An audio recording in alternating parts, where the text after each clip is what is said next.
Imaginez que le monde arabe est une famille. Lors d'une réunion, vous rencontrez l'Égypte, la star de cinéma de la famille.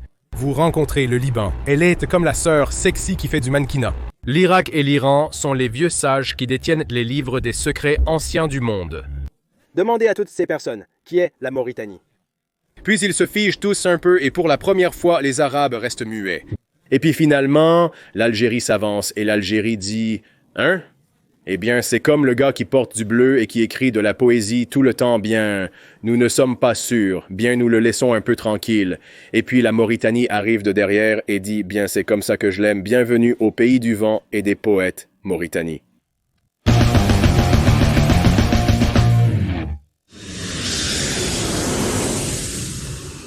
Apparemment, à l'aéroport mauritanien, vous pouvez acheter des mini baobabs entiers que vous plantez.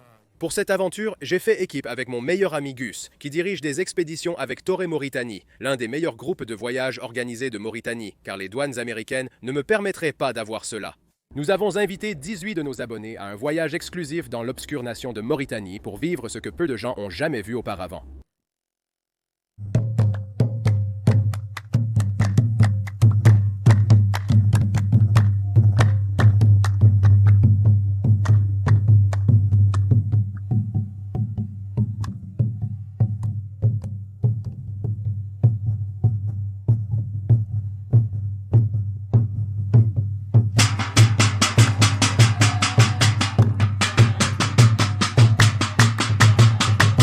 Donc Nouakchott signifie la terre de nombreux vents.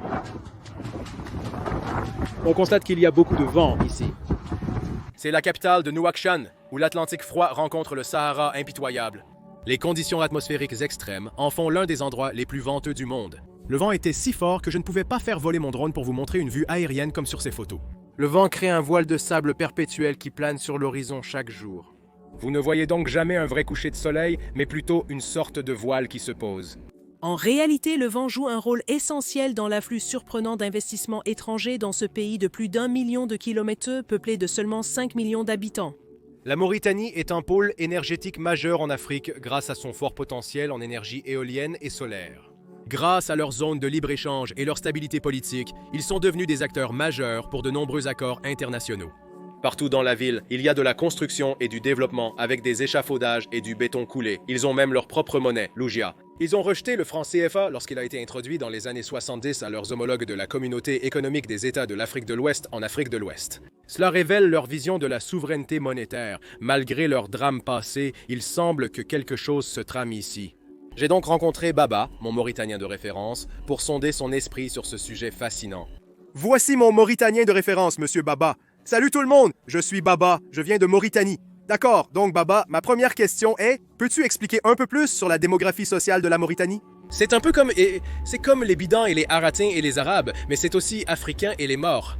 Comment expliqueriez-vous la démographie sociale de la Mauritanie? Oui, bien sûr, ce serait un plaisir pour moi. Donc, nous avons 3 types de tribus géographiques. Ici, en Mauritanie, nous avons un bidon qui est en fait originaire du Yémen et de la Libye et ils sont venus ici et ensuite nous avons le troupeau aussi, leur grand-père, leur bidon et ils se marient avec des gens de l'Afrique de l'Ouest et ensuite ils parlent tous le Hassani et ensuite nous avons le 3e qui est le Kouark. Le Kouark est à l'origine venu d'Afrique de l'Ouest comme le Sénégal et le Mali et tout. Ils ont aussi 3 dialogues, le Soninké, le Peul et le Bambara. Autrefois, les gens venaient avec des caravanes et ils se sont tous rencontrés ici en Mauritanie. Et c'est ainsi que le pays est devenu diversifié. Donc, en gros, afro-arabe, n'est-ce pas? Oui, afro-arabe. Une chose que je remarque ici, c'est qu'il y a beaucoup de constructions, beaucoup d'endroits sont en train d'être construits. Il semble qu'il y a beaucoup d'investissements étrangers qui arrivent ici. Quel est, selon toi, l'avenir de la Mauritanie, car on dirait que quelque chose est en train de se passer? Se passe ici, n'est-ce pas? Absolument. Je pense que la Mauritanie évolue très rapidement. La construction, le pays se développe si rapidement.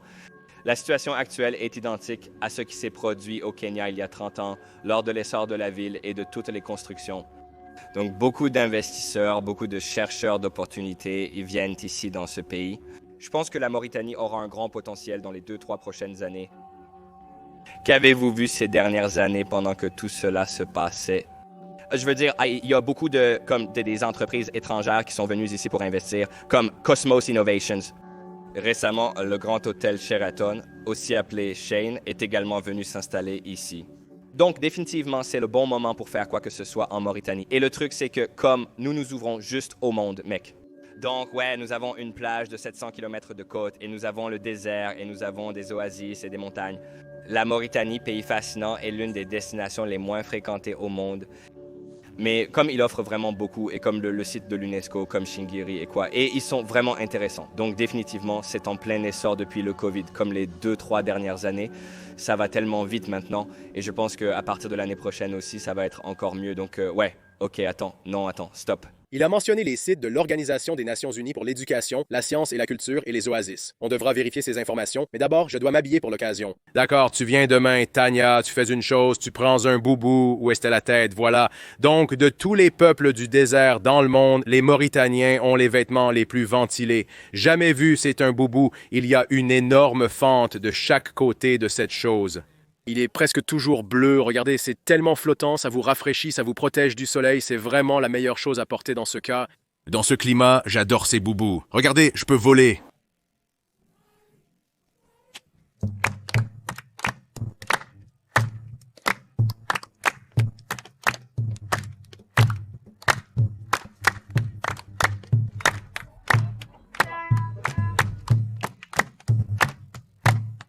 Donc chaque pays saharien et sahélien a un marché de chameaux. C'est le 3e plus grand au monde après l'Arabie Saoudite et le Sud-Soudan. La gamme de prix va de 600 à 1200. Les femelles et les bébés coûtent plus cher parce que vous savez, les femelles peuvent produire du lait et elles peuvent faire plus de chameaux. Et il y a aussi un tas d'autres facteurs comme s'ils ont de très beaux cils. De toute façon, vous voulez un chameau, vous venez ici. C'est beaucoup d'argent. Oui, ils aiment leurs chameaux. Tout le monde t'aime. Bon garçon, en fait fille, bonne fille, bonne fille.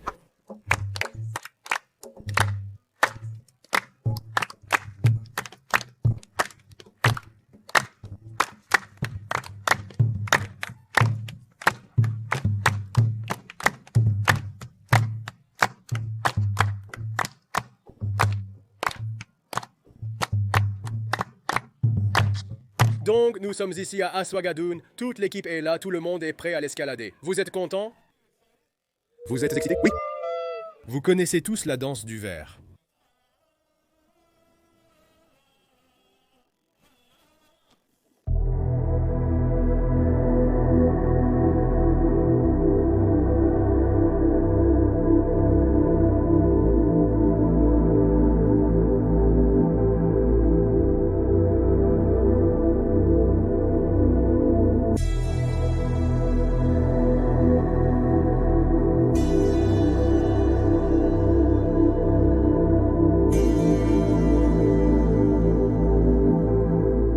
Eh bien, c'est le sommet de la dune de sable d'Azouega, la plus haute de toute la Mauritanie. À peine quelqu'un sait quelque chose sur cet endroit. Regardez, nous avons tout l'endroit pour nous. Il n'y a personne ici sauf nous.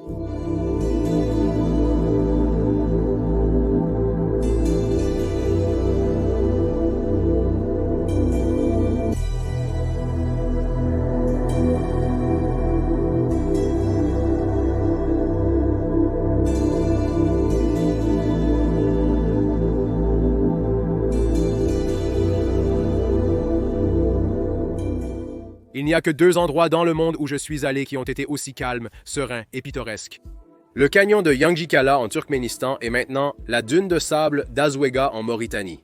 C'est le matin, le soleil se lève tout juste, regardez cette vue. Mon Dieu, c'est fou! Le vent subtil et doux souffle sur le sable. C'est beau.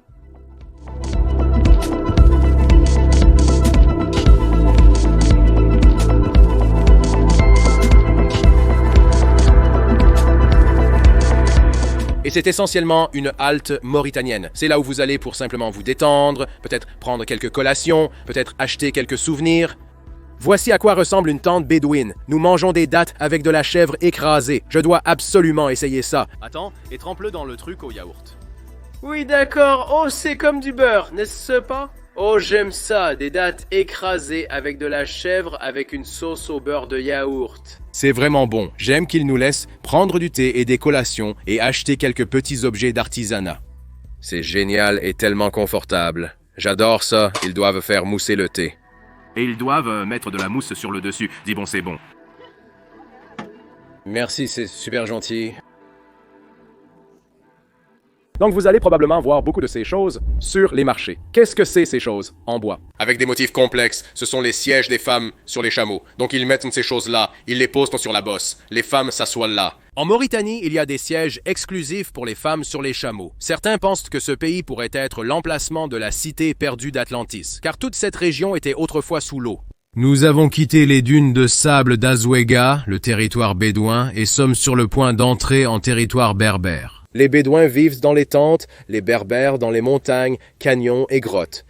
Nous entrons en territoire berbère, où la langue amazigh est parlée. C'est une expérience unique qui permet d'observer la transition sociale. Se passe entre la Mauritanie et nous sommes sur le point de le vivre. Nous entrons dans le territoire des grottes. Monsieur Gus, vous êtes déjà venu ici plus de 3 fois, n'est-ce pas? D'accord, vous êtes le responsable, l'expert. Que faites-vous?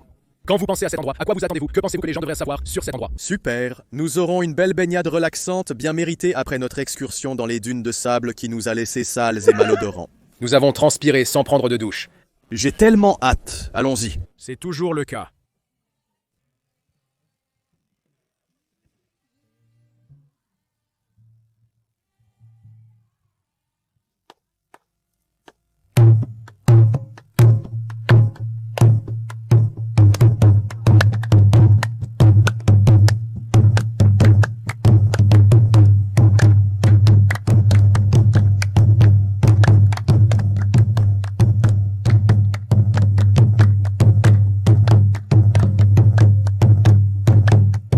D'accord, c'est l'oasis de Tarjit, une petite nappe phréatique au milieu du désert saharien. Très peu de gens visitent cet endroit et nous l'avons pour nous seuls. Vous savez toujours, quand il y a des palmiers qui poussent, il y a de l'eau et nous avons trouvé de l'eau. Alors bienvenue à Tarjit, où l'eau vient simplement des rochers. Ces rochers magiques, il pleut dessus, il la recueille juste ici. Quand vous entrez ici, la température descend, il fait si frais ici, l'eau vient des rochers, regardez ça, elle goûte juste, un approvisionnement constant en eau fraîche filtrée.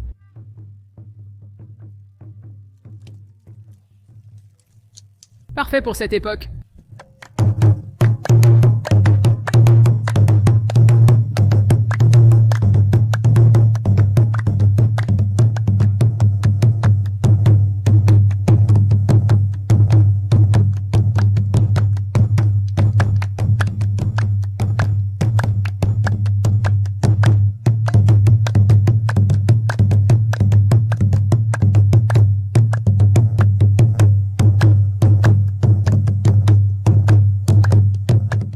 Avez-vous une femme et des enfants? Oui, je suis marié. Combien d'enfants? J'ai une petite fille et un garçon. 2 enfants! J'ai une petite fille et un garçon. Un garçon? Oui, ma fille est née à 7 ans. Une fille aînée et un fils cadet? Oui, le fils a 4 ans. 4 ans. J'ai 4 enfants. Que pensez-vous des étrangers lorsqu'ils viennent dans votre pays? Tous les étrangers qui viennent dans notre pays sont bons. Ils sont excellents. Aucun problème avec eux. Aucun problème avec quoi que ce soit? Il n'y a rien. Personne. Nous aimons tous les visiteurs d'Afrique, d'Amérique du Sud, qui viennent d'Australie, qui viennent d'Amérique, d'Europe. Nous n'avons aucun problème avec ceux qui viennent en Mauritanie. Nous les aimons. La Mauritanie aime tout le monde. Oui. Selon vous, quel pays est le premier ami de la Mauritanie? Le premier ami de la Mauritanie sont généralement les pays musulmans.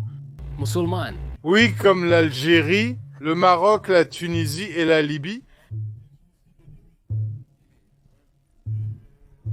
Et nous avons beaucoup de relations avec beaucoup d'autres pays. Nous n'avons de problème avec personne. La relation est très bonne.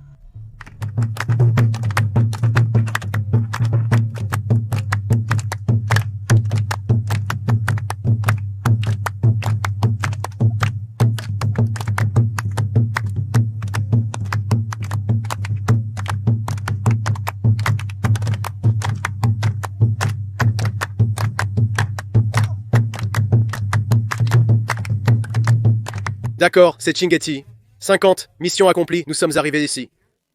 7e site le plus sacré de tout l'islam. C'est aussi un site de l'Organisation des Nations Unies pour l'éducation, la science et la culture. Je veux voir la bibliothèque. Oh, allons voir cette bibliothèque. Allons-y.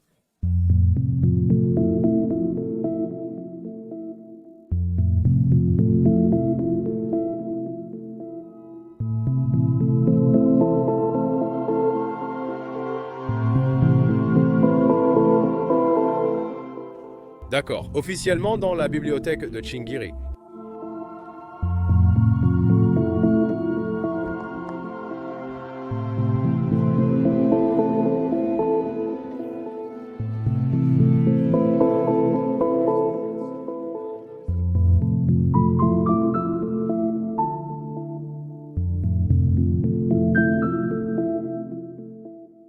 Dans cette zone du Sahara, si vous êtes observateur, vous noterez que les bâtiments et structures arborent des motifs et symboles distinctifs qui leur sont propres.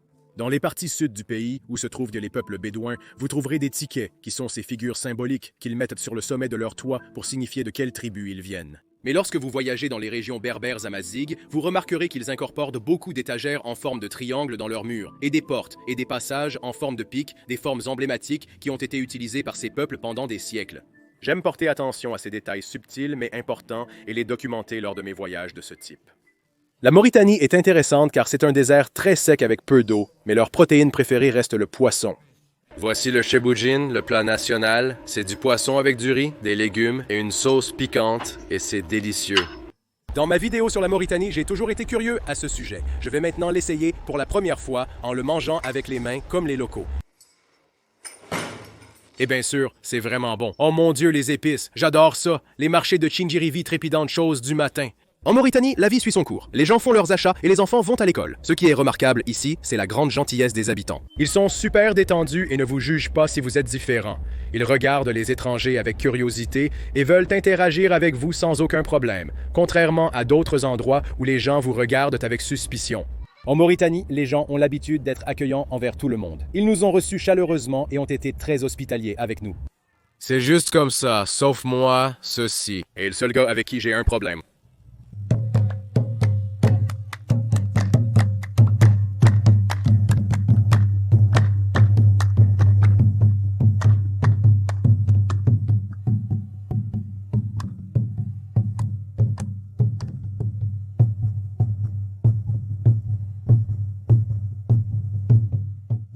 C'est ta maison, tu habites ici? Puis-je entrer? D'accord. Ce gars me fait visiter sa maison. Impressionnant. C'est ton livre. Oh, wow. Apprends-tu à écrire à l'école? Oui? Oh, qu'est-ce que c'est? Une chèvre. Chèvre? Peau de chèvre?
Règle numéro 1 sur la Mauritanie. A toujours assez d'eau, il fait chaud ici.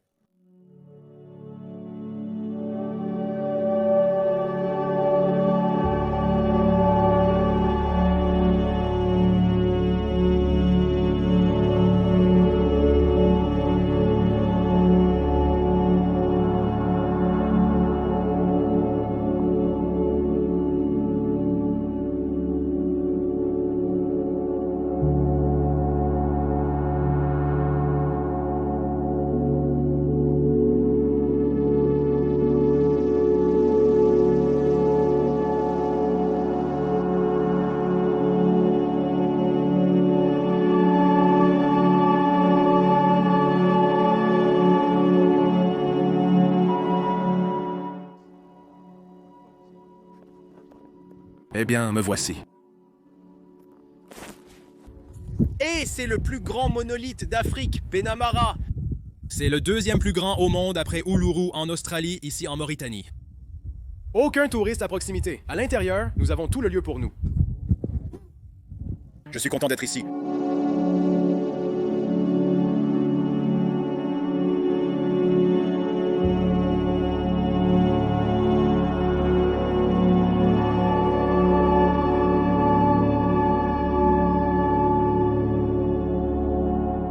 C'est le rocher de Benamara. Nous allons vraiment le toucher. Je ne parle pas des rochers qui tombent là-dessus. Nous allons toucher le mur réel du rocher parce que nous devons le faire. C'est juste la règle. D'accord. Nous sommes arrivés à Benamara. Et devinez quoi? Nous avons touché le rocher. Donc ce qui est vraiment fou, c'est que lorsque vous le tapez, il sonne creux. Comme s'il y avait quelque chose à l'intérieur. Il y a toute une ville qui vit à l'intérieur de cette chose. C'est essentiellement l'Atlantide. Oui, c'est la cité perdue de l'Atlantide. Nous l'avons trouvée. Des gens vivent à l'intérieur. Il y a un homme des cavernes. Eh bien, ça y est, t'es coincé dans le sable juste à côté de Benamara. C'était inévitable. C'était sûr que ça allait arriver. Les gars, ils savent ce qu'ils font. Ils savent ce qu'ils font. D'accord, on va le faire. On va le faire. On va rater le train, les gars. Ouais, on le fait, on le fait, on le pousse, on le fait, on le fait. Regarde ça, on le fait.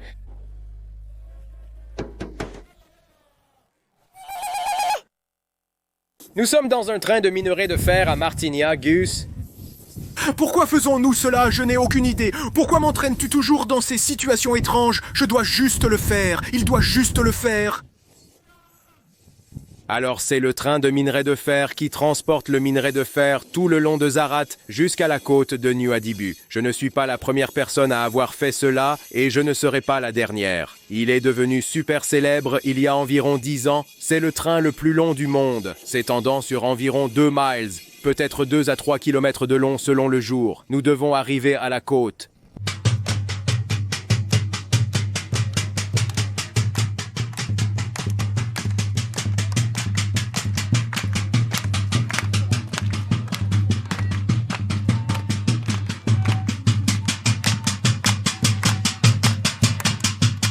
Le train de minerai de fer était accessible à tous, mais désormais, en raison de controverses, l'accès n'est permis qu'avec l'autorisation de la compagnie ferroviaire et dans le cadre d'un voyage organisé. Il est interdit d'y monter sans permission, il faut une autorisation.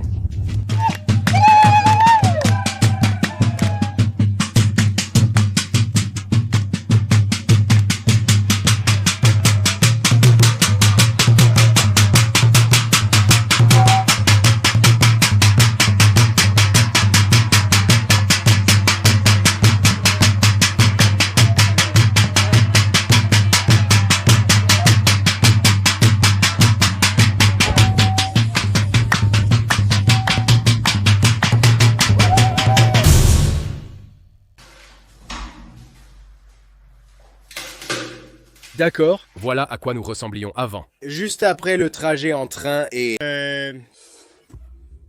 Nous sommes prêts à sortir. J'ai passé 10 ans à écrire des scénarios et à rechercher le monde, mais le meilleur sentiment est quand je peux voir mes propres recherches devant mes yeux. J'ai parlé de la citadelle de Wadan et de Cheboujin, mais je ne les ai jamais vus ni goûtés. Ces moments me font me sentir le plus vivant et je suis content que la Mauritanie en fasse partie. Baba, laisse-moi te demander, quand tu dis que tu es mauritanien, qu'est-ce que tu ressens? Qu'est-ce qu'une personne mauritanienne? Alors, quand je dis ça, je veux dire que j'imagine comme nos grands-pères, ils vivaient dans le désert, dans leur tente et ils n'avaient presque rien pour se divertir ou quelque chose du genre. Nous étions tous comme des bédouins, des berbères et des nomades vivant dans le désert et tout.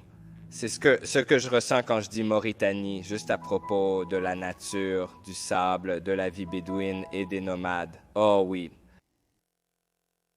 Tu sais, c'est fou, quand j'ai commencé la géographie maintenant, j'étais juste un gamin qui voulait apprendre sur le monde, mais personne ne le faisait sur YouTube, et maintenant je parcours le monde en l'explorant. Je ne sais pas où ma vie va, mais je sais juste qu'elle continue toujours. Et je suis plutôt content de ça. Santé.